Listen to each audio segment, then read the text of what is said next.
Morning, gardening friends.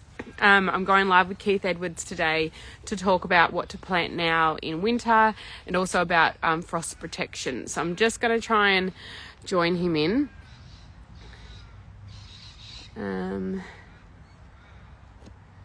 Just trying.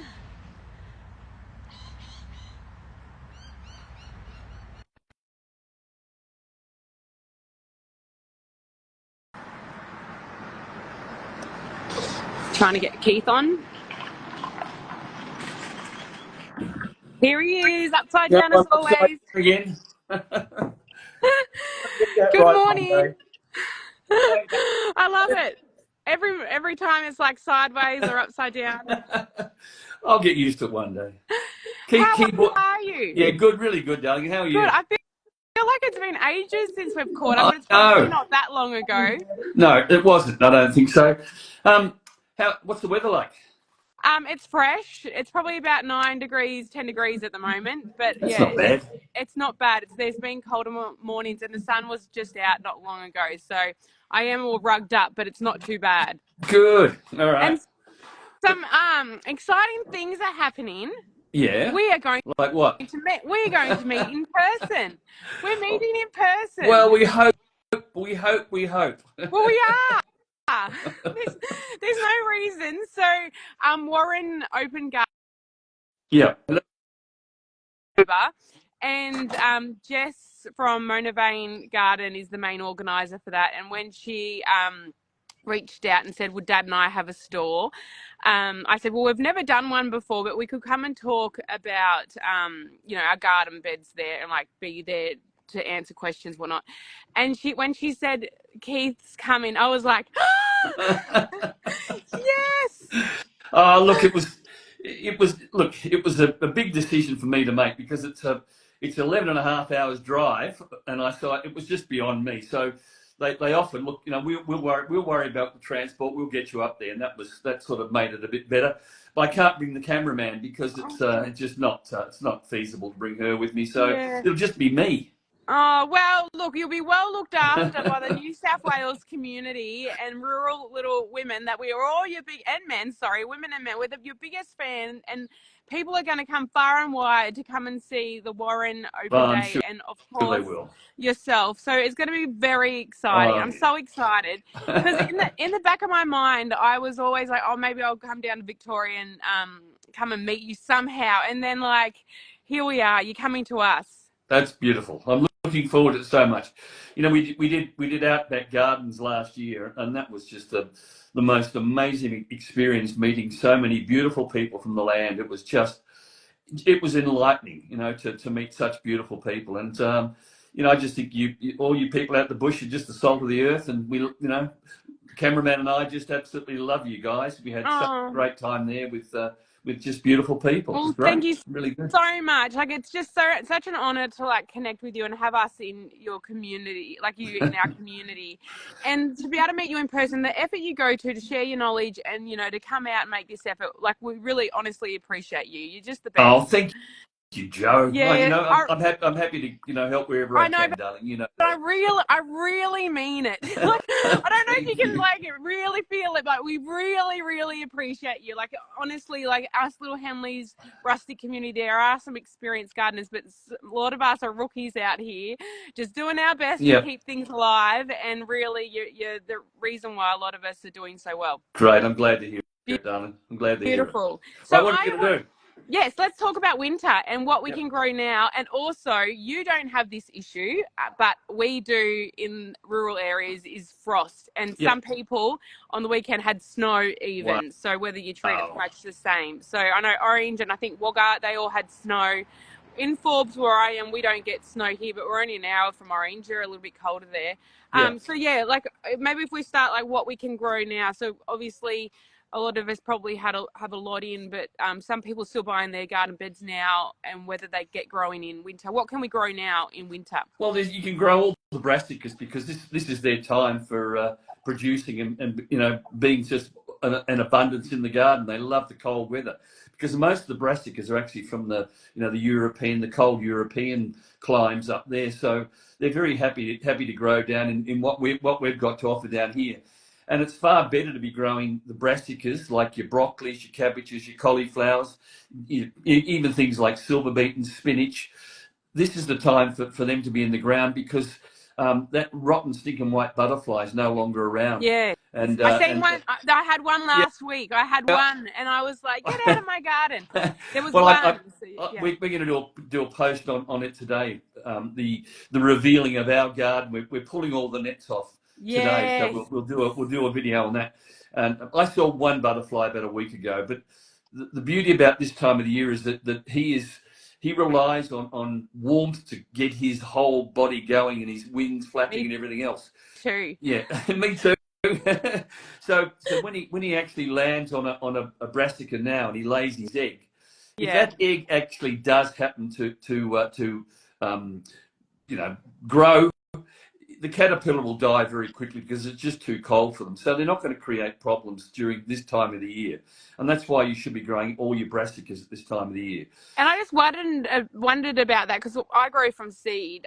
Is it too late to grow from seed? Because obviously to get it to a seedling, that takes a while. Or should we go in, like, is there enough still time with the colder months to start from seed with brassicas? Yes, there is, but I mean, if you are just preparing a bed now to get brassicas in, what I would suggest you do is you sow your seeds, but go out and buy some punnets Yeah, from the I thought, local nurseries yeah, and put those in, because by the time they're up and growing, your seeds will be at a stage where you can then supplement those into your beds. So you'll have an enormous amount of backup with plants. You'll have that successional. And the same applies for lettuce. Lettuce is a plant you should be putting, keep on growing that all year round, because it's fabulous to have a bit of a change from, the hot vegetables to a nice yeah, salad every now and again. And to yeah, go and pick the leaves fresh out of the garden is just absolutely beautiful.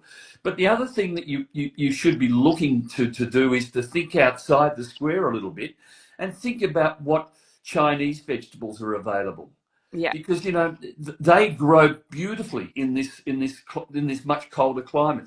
So things like your pak choy and your wombok, your Chinese broccoli, your Chinese cabbages, all those sorts of things will grow beautifully at this time of the year, and they don't need anywhere near the amount of care and attention as our brassicas do. Mm-hmm. They really just keep on getting on. And if you like things like coriander, there's a variety called Slow Bolt, which is perfect for this time of the year. We've just done a whole successional load of planting of Slow Bolt into the garden, into our hothouse at the moment, getting that up. We've got wombok and pak choy, all these starting to come on again, because they're just great vegetables to go in the garden, harvest the leaves and chuck them into a stir fry. And we had stir fry last night with homemade spring rolls. It was just absolutely beautiful. And it's And you funny can that you make your just, vegetarian spring rolls too, yeah. Joe. I have to get more adventurous. Honestly, I have like pretty much the basics growing at the moment, and I do need to be more adventurous. So yes, and I have a lot of gaps that I can be using a bit more like effectively. So I need to get onto that. And I actually, just before we jumped on, I was listening to your podcast, Muddy Boots, your winter episode. I'm a little bit behind on episodes, so I was listening to your winter one, and you were talking about, like, because you've got a Chinese neighbour, and Yes. she's been giving you some inspiration as well, and using a bit more adventurous veggies. Yeah. Yeah. Look, it's great. We will send a text saying, "Are you home?" Yeah, And she'll say yes, or I'll say yes, and then we just say back fence. I So love that. we meet in the corner of the back fence, and we'll exchange food. We'll exchange, things like coriander and chives and all these sorts of things that she's not currently growing, and then we will share with her the seedlings that we've got, abundance of, that we've Yeah, given, we can give away to people, and she's never gardened before in her whole life. yeah. And her mother is actually living in America, Mm. and she shows her these pictures of the garden and the produce that she's growing now, and there's this great connection between her and her mum, because her mum is still gardening Oh, how over in the lovely. States, which is just You can fantastic. start Yeah, so it's gardening lovely. at any age. It's You never too can. late to start Yeah. gardening. I love that. And it reminds me, my neighbour made me a homemade soup And I just returned her container yesterday with a homemade soup that I made. Like, I love that neighbour, like, sharing, Yeah, and like it's it just makes beautiful, it feel a bit more special. and you can just taste the different ways that people utilise things in their Yes, garden. yeah, yeah, The little add-ons that you get, which I think yes, is just absolutely brilliant. yeah. And so they were mainly above ground veggies you just spoke about for Yeah, winter. So you can still do all your root veggies you during this time. can, yes, absolutely. Your parsnips and your carrots. I've just got a bed dedicated now to carrots. And on the weekend, the grandkids came round, and the three boys had an absolute ball just pulling out. And I mean, they had to struggle to get the damn things out of the ground. They were that well rooted and that long. But it was such a great thing to share with the kids, to see where their actual food's coming from. And they're going to take that home and create something with it. With the celery that they harvested, the cabbages, the early Jessie cabbages that we've got growing, which are beautiful. Capsicums were still happening at the moment, so we've got those. Yeah. But all your root crops are still perfect, and things like onions.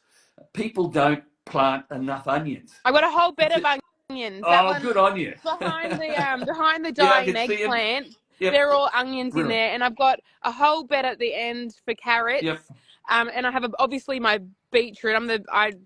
And so why this has come up, because I've got an empty bed. So yep. I was planning to do some root veggies, but I might get adventurous with some of the tips that you've just shared, and get some more Get Asian some veggies Asian growing. greens. Put some Asian greens in Yeah. there, for goodness gracious.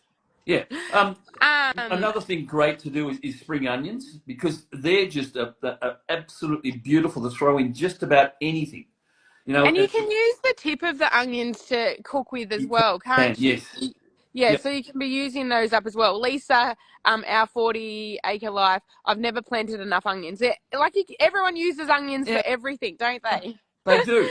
And they're just so Um, easy. You put them in and you just walk away. yeah, And they take a long yeah. time. They're about.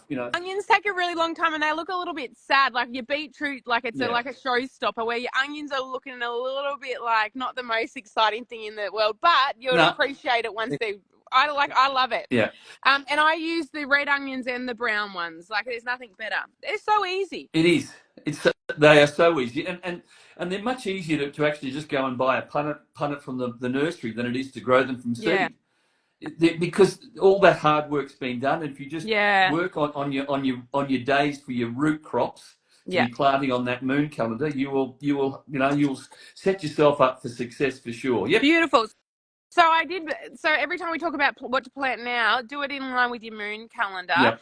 So we're in June, which sits on the 25th of June. So we actually have periods of the root veggie growing coming up. Yep. So I've moved it to the 25th. So we've got the 14th and 15th for root veggies coming Yep. up, and then we've got the 21st and 22nd, Mm-hmm. and then our above ground veggies start on the 27th of June. That's right. So Yep. yeah, lots of great periods. So always going in line with the moon calendar, because If you works do, best. if the people who are just starting gardening go and get themselves one of those calendars, I'm telling you now, you'll have so much more success.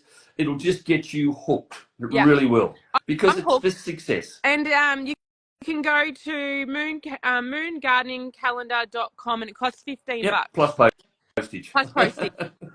But worth it. And like for me, I just okay, well, I can schedule it in, and I know the moon's doing what it needs to. The plants are, and if I just follow that, all will It be well.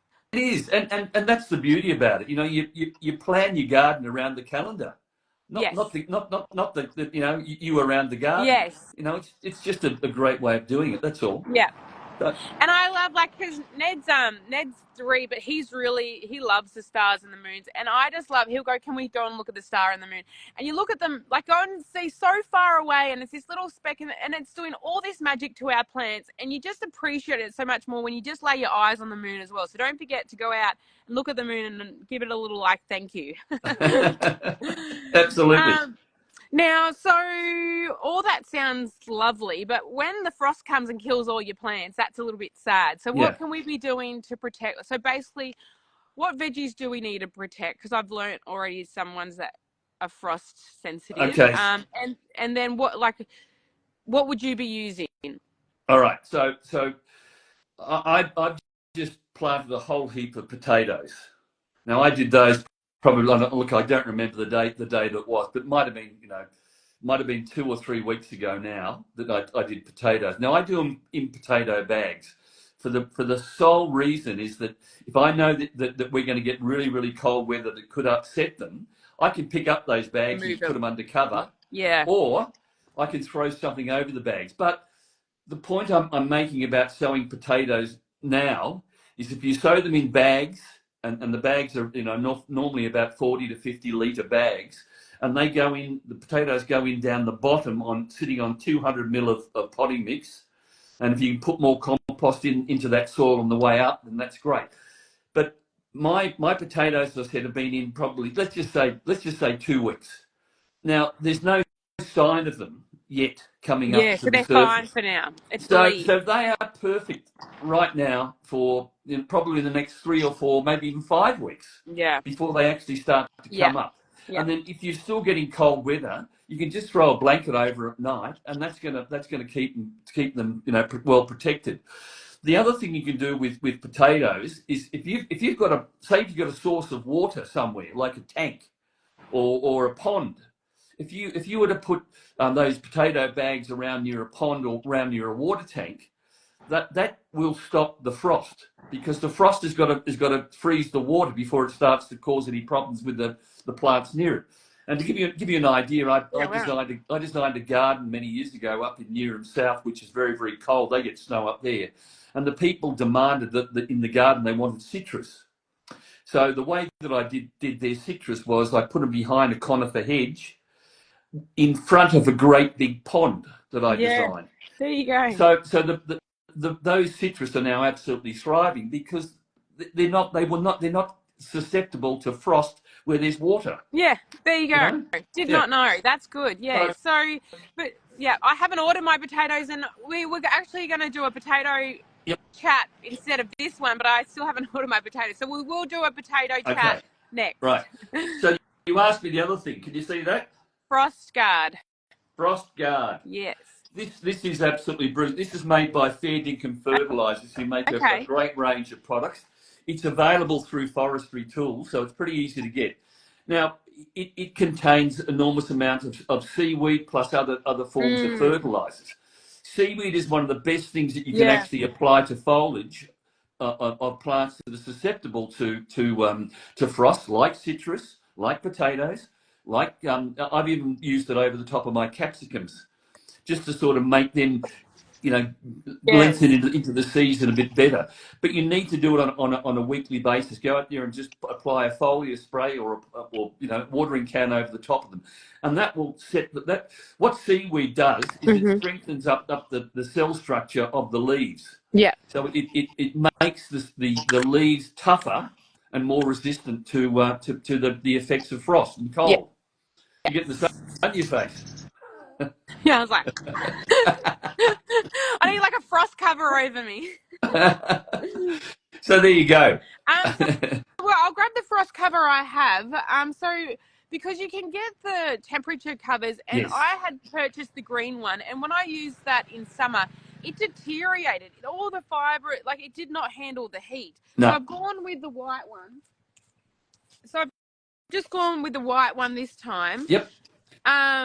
So my question more about what needs to be covered, but so for example, I've covered up my eggplant now that I know they're frost sensitive because I've still got some eggplant growing. But all your leafy greens, whatnot, they need to be covered. No, I What? don't think so. So what needs to be covered? And would you leave this on all day, or do you just monitor when it's going to frost and then run out and Yep. cover it? If you have a look on, look, the apps that you can get on your phones today, set up by the Bureau of Meteorology and so forth, will tell you if you're going to get they give you great predictions, Yeah. and they're so area specific to your postcode, basically, that you can get a really good run out of if you're going to have any problem with a real cold snap coming up, and Yeah. they'll give you warnings on that. So the apps are absolutely brilliant for predicting your weather. Now those sorts of materials that you've got there, they shouldn't be on all day, because you're making the plants softer during the day than they Yeah. really need to be. So just go out and put them over your plants that you consider to be just too soft. But certainly not your brassicas, not your lettuce, not your onions. None of those things will really be worried by cold snaps. So what will be? So Well, your chili, eggplant, yeah, and okay. So yeah. a lot of people will keep their capsicums going, their chilies going, their eggplants going, because they want a quicker harvest next season. I don't tend to worry about it, because I know that if I start seeds of capsicums in August down here, that's going to get me plenty of capsicums by the summer months, and then into the following part of the year. But they're the sorts of plants that if you're going to try to keep, then put that material over the top of them, and use this product as well. Use this frost guard Yeah. as well on a regular basis, and you'll keep those going. If, for instance, you miss that and you find that your leaves are hit by the frost and they get burnt, excuse me, the worst thing you can do in actual fact is to take those leaves off, Oops. because all you're doing then is you are exposing the new growth to the Yeah. same problem. Yeah. So Yeah. if you Big get any tip. leaves that tend to burn and brown because of the cold weather, leave them on, Yeah. Okay. because Well. that is a protection. Yeah. Oops. Yep. Okay. Well, my eggplant just looks like a stick with eggplants on it now because I took all the frosted No, leaves no, off it. Oh well, learning. That's and fun. that's great. Always learning. Yep. Yeah. So okay, and you said just to treat them like an annual, not a perennial. Well, Anyway, those well, I eggplants. do, because I know I can grow them Yeah. and get them up and going a lot quicker. If you try to winterize too many, it's just problematic, because you've got to go in there when the weather starts to warm up and they start moving again. You've got to go in there and start pruning them all over. You've got to cut all that dead stuff off, all the damaged stuff off. So you're basically setting the plants back a little bit anyway. So Yeah. as far as I'm concerned, I grow them from seed, and they work beautifully. I grew them very late this year. I never started capsicums until October rather than August. I normally do tomatoes at the same time that I do capsicums. So end of July, August, depending on the moon calendar, is when I start my capsicums and Yeah. tomatoes. Yeah. But they've got to be protected in a hothouse, or something like that, Yeah. because they're susceptible to the cold. And I was thought about doing that in another video. Is like when to prepare your spring seeds. So August, starting to think about your tomatoes. Yeah, Yeah. yeah. Yeah. Other things that can be going in now is things like asparagus Yeah. crowns. If you like asparagus, this is a great time to be putting that in. And I just question you about you doing what you're going to be doing. I mean, how much longer are you going to be where you are? Well, so the idea is that moving to Wagga, and I put all this pressure on myself that I need to move so Ned could start practice days at school next week. But I think if it takes another year, I'm not in the biggest rush as what I was putting myself Yep. pressure for, because like the kids are so settled at the moment, and I just had all this pressure about Ned and his practice days, and it's probably not as big as what I think. So if it's not the end of this year, it'll be the end of next year. I've just tried to take that pressure off myself, because You like life don't need it. don't need the pressure. My brain, I don't need the pressure. So I just need like calm and like balance right now. So yeah. So yeah. Don't know, but I planted the seed and just seeing how it grows, as they say. No, that's good. So the biggest ones then really for our winter veggies is our potatoes that we need to worry Yes, about frost. And they're the main ones. yeah, so which is not much. No, and as I said, if you do them in the bags, and as you said, wait till you get your potatoes, and then we'll do a run down So on in that. my mind, there was a lot more like leafy greens and things that were Yes. frost sensitive, and they're No, not. look, most of them are not. And as I said, if you start getting into the Chinese vegetables, they thrive in it. They love it. Yeah. They love it. Okay. There we go. Yeah. So other things that you should be thinking about doing now, as I said, is asparagus. And Yeah. if you can get asparagus crowns that are 2 to 3 year old, you're gonna get a quicker return on those than you Mhm. are, because they take at least 3, 4, 5 years before you start getting any benefit from asparagus crowns, and they're very, very heavy feeders, heavy eaters. Mm. So that's another thing. Rhubarb crowns, they're available, about this time. So if you like those, things like Jerusalem artichokes, if you like those, they're great. I'm not a fan of Jerusalem artichokes, because it's always been drummed into my head by my father is that they cause you bad wind.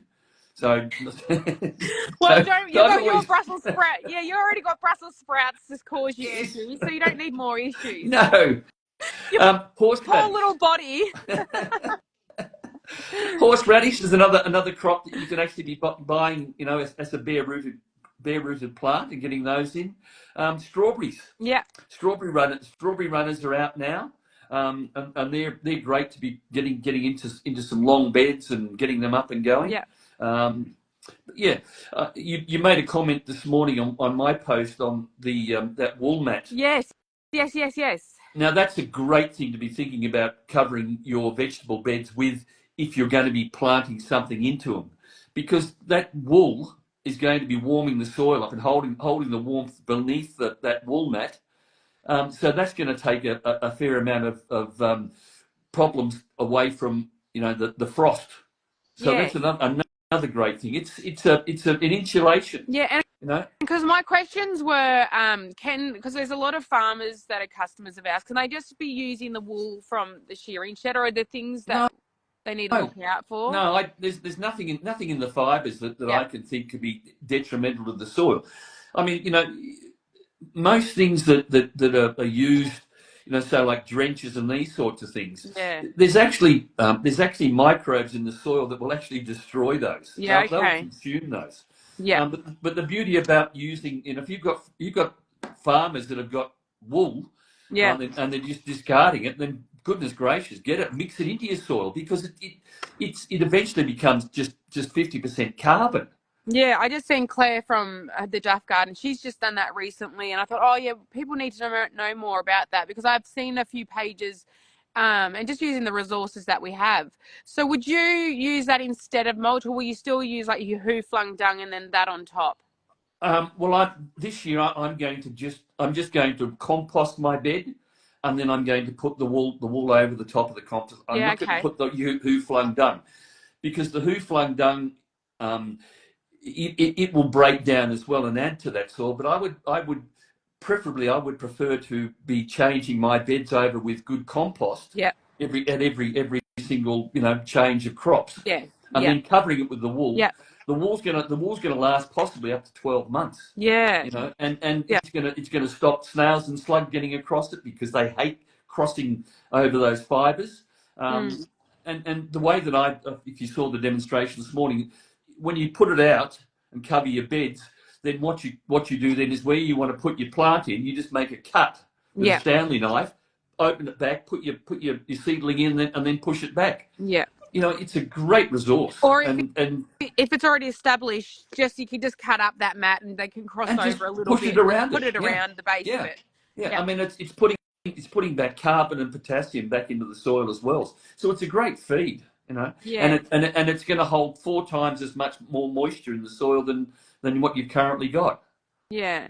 And Sue's just asked, is the soil in raised garden beds more susceptible to temperature changes? Yeah, Um, soil in raised beds are going to be better than in ground, in like soil in the ground, because they're up off the ground. And what happens with frost is that frost doesn't come from the top and land on the plants. It actually comes down a slope. So it comes down a slope and gets to the lowest point in the garden bed. yeah, right. So when you've got raised beds, your beds are up off the ground Mm, anyway. So the likelihood of frost getting up onto those is depending on how heavy the frosts are, Yeah. it's going to be a lot better to have raised beds.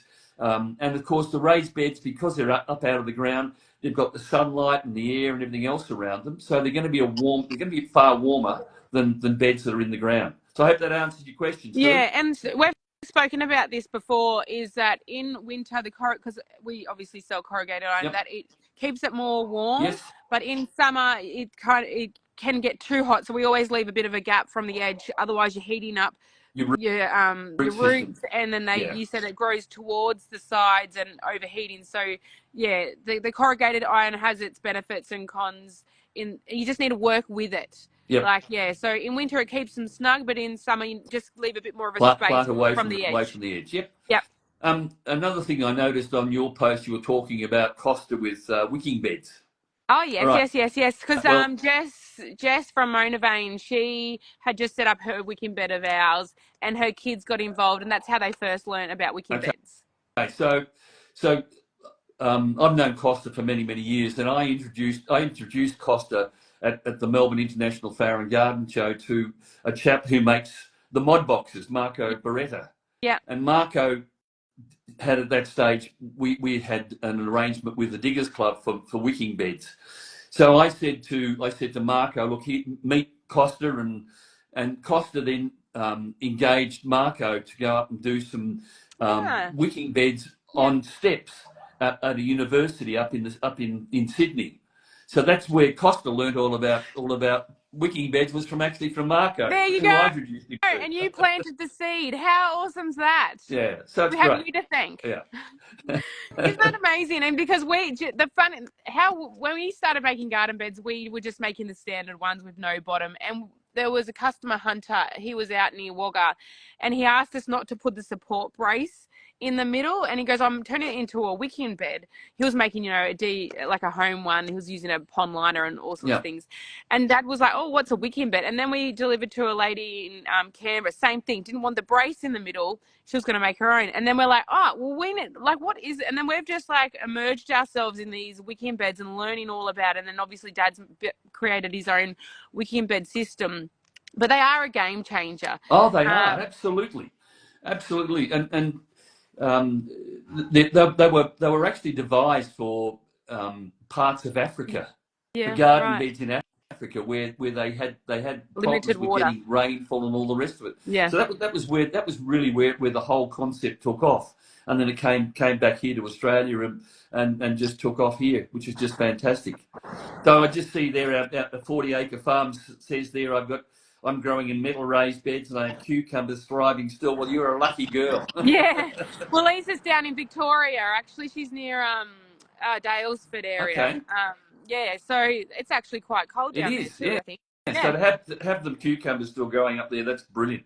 Nice Absolutely work. brilliant. Well, must be, keeping that soil warm. Yeah, for sure. No, that's great. Well, there's been so many little aha moments that I was just like, I've learned so much. So I'll put this as a repeat. And so we'll do a video coming up about potatoes, because that's a whole thing in itself. And there is. That's a great conversation. And yeah, there's some things that will just change the way people think about growing potatoes, for sure. All right? And because if you've been following me for a little while, my potato season, they all rotted. I know. And so it was a big learning, and I'm okay about that, because it's like, okay, well, what can we do for next time? Yep. And so we're gonna try a different approach and go again. You just got to keep going again. You do. Aussie frugal mum Jess said, can't wait for the potato video. Well, I've got to order them. I was meant to order them. It's still on like a sticky note on my desk. Order potatoes. So everyone go and order your potatoes and get ready. Yeah. Good and get in mine from the seed collection, and you can also buy potato bags from there as well. When you're going for potato bags, make sure that they are a breathable type. Yeah. Now, many years ago, the Diggers Club had potato bags that had a flap around the back that you could open up to harvest your potatoes out of. But those bags were not a breathable bag. They were like a thick plastic bag, with reinforced plastic, and they didn't breathe properly. So that's and we will discuss that Why? Good. All And right. I was just reading on the seed collection potato bags, the one that you sent me the thing of. People's feedback was basically that they only lasted one use. They were basically destroyed after Yep. that. So Yep. are you buying fresh bags every No. season, or No. so? Yeah. My bags are either the ones I've got are all from the big green warehouse, Yep. and that they're all like a monofilament. So I guess how do you have you ever come across a substance called a geofabric? Yeah. Well, that's Have you heard of that? what we use in our wicking bed. So There you go. yeah. That's the sort of material Yeah. that you Okay. really need. Maybe I'll get Dad making them. That's a good idea. That's another good job for Dad. You sod. It's funny, people want like outdoor baths now and all these things. Like, really, we don't have time for anything No, else. But I yeah, bet no, the not. geofabric's great material because So, it so they helps are coat. available, Yeah, and forestry tools will have potato yeah, I bags might available, which look at them. come from Ryset, Perfect. which is the company that I've always had a strong relationship. It's a wholesale company, but I've known the people there for many years when I was at Diggers. So Yeah, um, nice. which is good. Nadji, she's up in Galarganbone. She said she's got hers on at the moment, and it looks good. That might be the potatoes? I'm not sure. Yeah. What have you got growing there, Nadji? And then Sue, I did make some from a very heavy industrial fabric I came across. A harvest when the leaves got hit with the frost, and they were a good harvest. Oh, good Oh, news! Well yeah, done making your own. yeah, Well yeah. done. That's impressive. Fantastic. All right, well, we'll do that video next. Okay. Hope everyone found this useful, and thank you so much, It's a Keith. pleasure, And so darling. excited to be meeting you in October. Like, everyone, get to the Warren Open Day, the 18th of October. It's worth traveling to. Like, it's going to be a real hit. I hope so. I said to Jess, because Jess is organising it, and she goes, "Well, could you have a store?" I said, "But I need to see Keith." I said, "Please, like, I have to be able to see Keith and hear his talk and do the store." I just said, "I can't be two people," and I said, "My priority is seeing Keith." Oh, that's lovely, And Joe. she said I'm looking she'll forward to make sure she meeting you can. in person too, darling. Yeah, I might have to leave Dad unattended, and I'll just come Oh, and see you and the other is Mum speakers. coming up? I think Mum and the kids will all, because I think we'll all have to manage it. Yeah. Yeah, I think Mum and the kids, because I think we all will be Oh, look, I there. look forward to meeting Mum and Dad too, as Oh, thanks so much, and well as thanks the everyone for kids. joining in. Appreciate you all. Okay, Talk soon. bye-bye. Bye. Bye.